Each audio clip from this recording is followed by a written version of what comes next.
न भूतकाल में कभी ऐसा देखा गया और न भविष्य में कभी ऐसा देखा जाएगा। ये तो एक अजीब तरीके की बात है। मुझे समझ में नहीं आ रहा है कि बिहार में पुलिस प्रशासन है या कॉमेडी सर्कस है। डीजीपी महोदय, आप स्टेट के चीफ हैं, इतना सीनियर आईपीएस, आप इतनी आसानी से उल्लू बन गए। इतनी आसानी से तो एक होमगार्ड और सिपाही उल्लू नहीं बनेगा।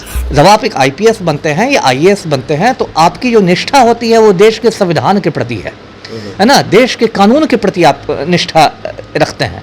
आप किसी चीफ जस्टिस, किसी प्राइम मिनिस्टर, किसी प्रेसिडेंट, किसी विधायक, सांसद के प्रति आपकी निष्ठा थोड़ी है। आप उसके कहने पर गलत काम कैसे कर दीजिएगा। सबसे पहले तो डीजीपी महोदय को या तो निलंबित करना चाहिए या छुट्टी पर भेजना चाहिए। कुछ दिन छुट्टी पर रहें, तीर्थाटन वगैरह करें। नमस्कार, आप देख रहे हैं द बिहार टॉप। मैं हूं आदेशपुरी। बिहार पुलिस में अजूबे और विचित्र घटनाएं घट रही हैं। एक आईपीएस अफसर, एक दलाल कहें, चोर कहें, उचक्का कहें, उससे फ़ोन करवाते हैं डीजीपी के पास chief justice Patna high court के नाम पर। 1 महीने से ज़्यादा समय तक डीजीपी साहब बेवकूफ़ बनते रहते हैं और अंत में मामला का भंडाफोड़ होता है तो तरह तरह की सफाई दिया जाता है। हमने काफ़ी बड़े अफसरों से इंटरव्यू किया इसको लेकर। उन सभी लोगों का कहना था कि मैंने ऐसी घटना ना देखी थी ना सुनी थी। हमारे साथ है पूर्व आईपीएस अधिकारी हैं 1994 बैच के अमिताभ दास जी। इनसे हम जानेंगे कि आखिर ये विचित्र मामला है क्या, इनसाइड स्टोरी क्या हो सकती है। सर, कभी आपने, सर आप भी लगभग सर बहुत सालों से जुड़े हुए हैं, कभी आपने ऐसा सुना या फिर ऐसा हो सकता है क्या कि डीजीपी को कोई 1 महीना तक फ़ोन करके बेवकूफ़ बनाते रहें और बेवकूफ़ बनते रहें? अब मैं क्या कहूँ इस पर, तो मुझे वही याद आता है कि ना भूतो ना भविष्यति वाली बात है। न भूतकाल में कभी ऐसा देखा गया और न भविष्य में कभी ऐसा देखा जाएगा। ये तो एक अजीब तरीके की बात है। मुझे समझ में नहीं आ रहा है कि बिहार में पुलिस प्रशासन है या कॉमेडी सर्कस है। समझ में नहीं आ रहा है। अब आप बताइए कि एक आईपीएस अधिकारी पर शराब माफिया के संबंध में एफआईआर होता है। अब उस आईपीएस से जुड़ा हुआ एक नटवर लाल है। अब वो नटवर लाल फ़ोन करता है, वो भी किसी दरोगा को और एएसआई को नहीं करता है, वो सीधे डीजीपी महोदय को करता है, जो पुलिस का सबसे आला अधिकारी है स्टेट का। और वो भी अपना परिचय देता है कि भाई मैं पटना हाई कोर्ट का चीफ जस्टिस बोल रहा हूँ। वो नटवर लाल का दुस्साहस देख लीजिए कि वो भी कुछ अपना परिचय देता है तो सीधे मुख्य न्यायाधीश से परिचय कराता है, अपना परिचय देता है। और डीजीपी महोदय, आप स्टेट के चीफ हैं, इतना सीनियर आईपीएस, आप इतनी आसानी से उल्लू बन गए। इतनी आसानी से तो एक होमगार्ड और सिपाही उल्लू नहीं बनेगा। आपने उसको sir sir sir sir sir sir sir sir करना शुरू कर दिया, जबकि आप स्टेट के डीजीपी हैं, आपके अधीन पूरा तंत्र है, आपका साइबर सेल है। और ये कोई रॉकेट टेक्नोलॉजी नहीं है। ये किसी भी पुलिस वाले के लिए बाएं हाथ का खेल है ये पता करना कि भाई इसने फ़ोन जो हुआ है ये किस नंबर से हुआ है। आजकल ट्रू कॉलर का ज़माना है, या मान लीजिए बीएसएनएल है या जिसका भी वो है, आप उससे 1 मिनट में फ़ोन कर सकते हैं, पता कर सकते हैं कि ये नंबर किसका है। ये कोई ये तो बाएं हाथ का खेल है, 1 मिनट का खेल है। रंगदारी सेल वाले ये काम दिन रात करते हैं, साइबर सेल वाले ये काम दिन रात करते हैं। और आप डीजीपी हैं, आप गच्चा खा गए, आप sir sir sir sir sir sir sir sir कर रहे हैं और आप इधर से फ़ोन करके उनसे बात कर रहे हैं। यदि डीजीपी साहब को रत्ती भर भी अकल रहती तो पहला काम तो वो करते कि फिर अपनी ओर से जो चीफ जस्टिस महोदय उनको फ़ोन करके बोलते हैं, उनके ऑफिशियल फ़ोन पर करते कि ऐसे फ़ोन आया था कि आपने किया था, ये क्या था। 1 मिनट का काम है वेरीफाई करना। इतनी आप आसानी से उल्लू बन गए। और जब डीजीपी को इतनी आसानी से चूना लगाया जा सकता है तो बताइए बिहार में ये तो कॉमेडी सर्कस वाली बात हो गई। अब जो वो नटवर लाल है वो जेल में है, जो ये आईपीएस है आदित्य कुमार है, ये आप सुनते हैं कि मोबाइल बंद करके फरार हैं। क्या हो रहा है बिहार में। सर, इन सब के बीच में सर कोई फ़ोन करे, कोई भी फ़ोन करे, असली भी हो वो चीफ जस्टिस या सुप्रीम कोर्ट के चीफ जस्टिस, फ़ोन करके बोले कि इनका मामला आप समाप्त कर दीजिए, ऐसा हो सकता है? एकदम नहीं हो सकता, बिल्कुल नहीं हो सकता है। आज मान लीजिए मैं एसपी हूँ या डीआईजी आईजी कुछ भी हूँ, मान लीजिए मुझे सुप्रीम कोर्ट का चीफ जस्टिस भी फ़ोन करके कहता, असली चीफ जस्टिस, नकली की बात नहीं करता, और कुछ मुझसे गलत काम करने कहता है तो मैं थोड़ा ही कर दूंगा। जब आप एक आईपीएस बनते हैं या आईएएस बनते हैं तो आपकी जो निष्ठा होती है वो देश के संविधान के प्रति है ना, देश के कानून के प्रति आप निष्ठा रखते हैं। आप किसी चीफ जस्टिस, किसी प्राइम मिनिस्टर, किसी प्रेसिडेंट, किसी विधायक, सांसद के प्रति आपकी निष्ठा थोड़ी है। आप उसके कहने पर गलत काम कैसे कर दीजिएगा। मान लीजिए उस आईपीएस पर, आज मैं नहीं जानता उस केस के बारे में, लेकिन मान लीजिए वो सच्चा केस था आदित्य कुमार के खिलाफ, वो केस शराब माफिया का सही में केस था, तो आप किसी के फ़ोन पर कैसे बंद कर दीजिएगा।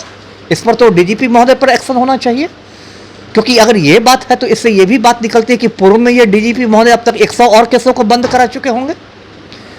ये खबर तो हाईलाइट हो गई, ये खबर तो मतलब जनता तक पहुंच गई, मीडिया में ये खबर आ गई। लेकिन यदि डीजीपी की ये टेंडेंसी है कि एक फ़ोन पर वो सर करके बंद करा देते हैं केस, तो हो सकता है इसके पूर्व में भी उन्होंने अब तक 100 केसों को बंद कराया हो। तो ये तो बहुत गंभीर बात है। इस केस पर तो कायदे से डीजीपी महोदय पर विभागीय कार्यवाही चलनी चाहिए, प्रोसीडिंग्स चलनी चाहिए और उनको निलंबित किया जाना चाहिए। सर एक और मामला है कि पटना हाई कोर्ट के एक सीनियर एडवोकेट हैं मणिभूषण ठाकुर सेंगर, वो सुप्रीम कोर्ट में एक याचिका दायर की है इससे कि चीफ जस्टिस पटना की और हाई कोर्ट की गरिमा धूमिल हुई है। इसके साथ साथ ये भी बातें हो रही हैं कि आखिर बिहार सरकार अगर जांच करवाएगी तो सारी एजेंसियां तो डीजीपी के अंडर में रहेगी, तो कैसे न्याय हो पाएगा, कैसे असलियत पता चल पाएगा?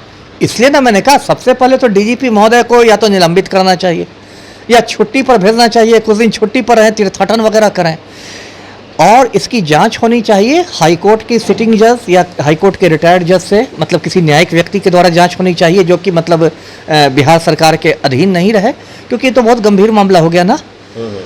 और इस तरह से यदि हो रहा है, उसके पहले अब जो अग्रवाल है, जो नटवर लाल ने फ़ोन किया था, अभिषेक अग्रवाल, हो सकता है अभिषेक अग्रवाल ने और भी कितनों को फ़ोन करवा के ये काम किया हो। दिल्ली में भी मामला है सर उस पर सर।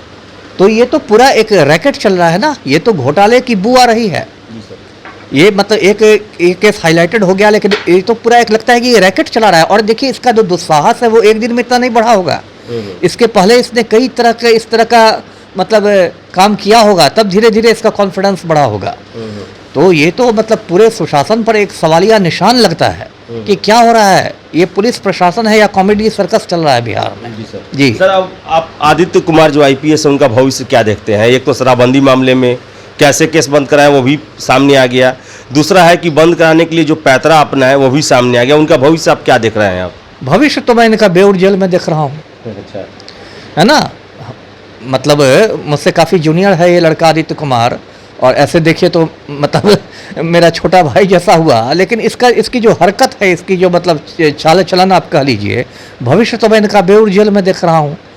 आप एक आईपीएस अधिकारी हुए, आपको संविधान के प्रति काम करना है, आप ये माफिया से साठ-काट करके अब एक इसमें एक पूर्व मुख्यमंत्री की चर्चा हो रही है ना, एक पूर्व मुख्यमंत्री की चर्चा हो रही है, उनके बेटे का नाम आ रहा है ना, उसने इनकी तैनाती कराई थी गया सीनियर एसपी में। तो ये सब आप क्या कर रहे हैं? ये सब आप आईपीएस होके एक माफिया की तरह आपका बर्ताव हो रहा है, तो भविष्य तो मुझे इनका बेउर जेल में ही दिखाई दे रहा है। सर एक और मामला है, पूर्णिया में जो एसपी है 2014 बैच के दया शंकर, उनके यहाँ छापेमारी हुई। सर क्या हो गया है ये बिहार के आईपीएस अफसरों को? लगातार आईपीएस अफसर किसी न किसी मामले में फंसते जा रहे हैं, क्या कहना है इसको लेकर? सर गिरावट क्यों आई है, कैसे आई है? अब गिरावट पर मैं क्या कहूँ, ये पूरे देखिए, एक तो पहली बात मैं कहूँगा कि पूरे समाज का नैतिक पतन हुआ है। जी सर। है ना, यहाँ तो जिसको मौका मिला, एक दूध वाले को मौका मिला तो दूध में पानी मिला रहा है, एक क्रिकेट खिलाड़ी को मौका मिला तो मैच फिक्सिंग कर रहा है, प्रधानमंत्री को मौका मिला तो राफेल घोटाला कर रहा है। ये तो सामाजिक पूरा नैतिक पतन है, पूरे समाज का चारित्रिक पतन है। और आईएएस आईपीएस पर मैं क्या कहूँ, जो 99% आईएएस आईपीएस हैं, ये आते ही हैं लगता है नौकरी में मुझे इसी उद्देश्य के साथ कि एकदम मतलब माल बटोरना है। यही इनका मतलब डे वन से लगता है कि इनके मतलब एक इनमें शामिल हो जाए, इनके एजेंडा में शामिल रहता है। और उसके बाद ये आते हैं और लूट खसोट शुरू करते हैं, भ्रष्ट नेताओं के साथ एक गठजोड़ बना लेते हैं, ट्रांसफ़र पोस्टिंग वैसे करवाते हैं। अभी एक गब्बू सिंह का खेल शुरू हुआ है बिहार में। गब्बू सिंह एक बिल्डर है पटना का, जिसका रिपब्लिक होटल है पटना में, उसके 30 ठिकानों पर आयकर के छापे हुए हैं। अब मैं दर्शकों को वो बात भी बताऊं, मैंने डीजीपी महोदय को लेटर लिखा है कि बिहार में गब्बू सिंह कैडर के आईपीएस अधिकारियों की पहचान की जाए, क्योंकि बिहार में दर्जनों आईपीएस हैं जिन्होंने अपनी सेवाएं गब्बू सिंह को सौंप दी। वो बिहार कैडर में काम नहीं कर रहा है, गब्बू सिंह कैडर में काम कर रहा है। और ये भ्रष्ट आईपीएस अधिकारियों की बैठक होती है, बैठकबाजी होती है रिपब्लिक होटल में, है ना, वहाँ दारू की पार्टी चलती है ना, और वहाँ पर तबादलों का खेल होता है। अभी जो इनकम टैक्स ने रेट डाला है उसमें तबादलों के भी कागज़ मिले हैं। बताइए, आईपीएस अधिकारियों के तबादले रिपब्लिक होटल से हो रहे हैं, इससे बड़ा मजाक क्या होगा? गब्बू सिंह करा रहा है ना।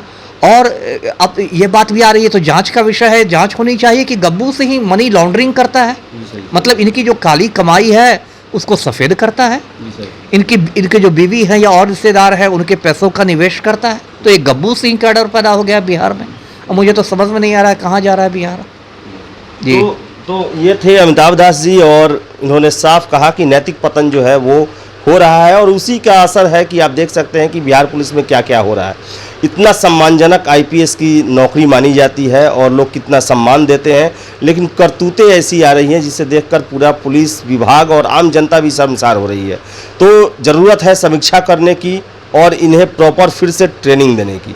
फिलहाल इस वीडियो में इतना ही, बहुत बहुत धन्यवाद।